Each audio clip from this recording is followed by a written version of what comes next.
I remember when I had just started being intentional about my work with God, I was so fascinated about speaking in tongues. Not like fascinated in a bad way, but I just desired to speak in tongues. And when I finally could speak in tongues, I felt like a real Christian. It wasn't until my brother made this particular statement that I realized how important the fruit of the Spirit was. Hi, my name is Okilola, and welcome to my safe space, a place where we can share honest thoughts and conversations together. You've probably heard the statement, actions speak louder than words. Yes, and that is what the fruit of the Spirit is. Although both the gift and the fruit of the Spirit are important, but it is the fruit of the Spirit that a lot of people are drawn to. I remember when I was not much younger, I remember that I would snap at my brothers. I was very, very short tempered. I would speak to them in very, very harsh tones. You guys, I have three brothers and I'm the firstborn. If you know anything about brothers, brothers can frustrate your lives. I'm not even joking. Honestly, if you have younger brothers, you will fully understand what I'm trying to say. So yes, but I was so short tempered. I would snap at them. I would like my mom would say, "Ó ti máa ń kanra mọ́ àwọn àbúrò ẹ̀ jù, kí ló dé? Ìwọ lẹ̀gbọ́n." I'll try to translate it. And around that time, I was, speaking in tongues and I was all of those things. And I remember inviting my brother to fellowship because at that time, it was already in 100 levels. So I was like, "Oh, why don't you come to fellowship?" He said to me, "Is this what they are teaching you there?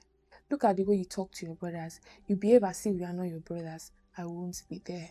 Oh my God. You guys, I'm putting this very mildly because this is not exactly what he said, but like, you know, I can't remember what he said, but I remember after I said those words, I would like it stung so deep. I was so hurt. I was saying, "Mommy, come and see your son. Come and see your son." Oh my God, thinking about it now, it's so funny, but it wasn't funny then. It hurt me so deep. I was so upset.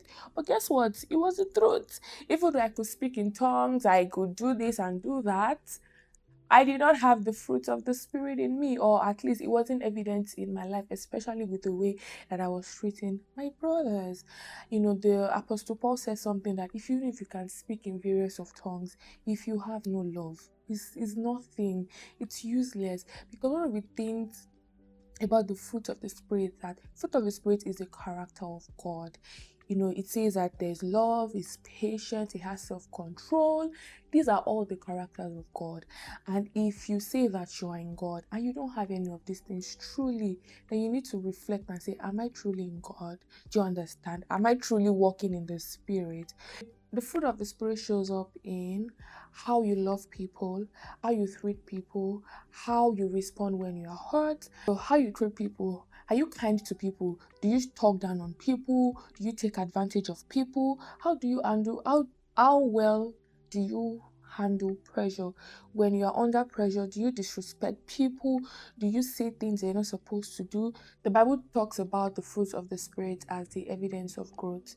And the beautiful thing is that God does not expect us to bear fruit by ourselves. In John 15, it talks about we bear fruit. He is the vine. It's in God that we bear those fruits. And if you're not bearing those fruits, then it shows that you are not walking with God. It means that you are not walking in the Spirit of God. One of the things that, and this is not to say that are there times where you can maybe not walk in love. Absolutely, there are times when everybody has done that, but it's when it becomes a pattern. For example, now there are times where I'm just busy angry, I'm just so impatient, and I'm like, what's wrong with me? What's wrong with you? Why are you so impatient? And I'm like, oh, no, no, no. But the fruit of the Spirit are patience. You have to be patient. If you are not patient, then something is wrong. I call myself to order and I'm like, you know what? In God, I bear fruit. God does not expect me to bear fruit outside of Him. Are there times that I still struggle to walk in the fruit of the Spirit? Absolutely. Oh my God. Yes.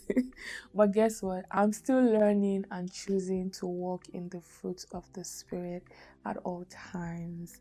I thought to share this if ever you felt this way or you still feel like this. Thank you for sitting with me. I hope I've given you something to think about, and we'll talk again soon. Bye.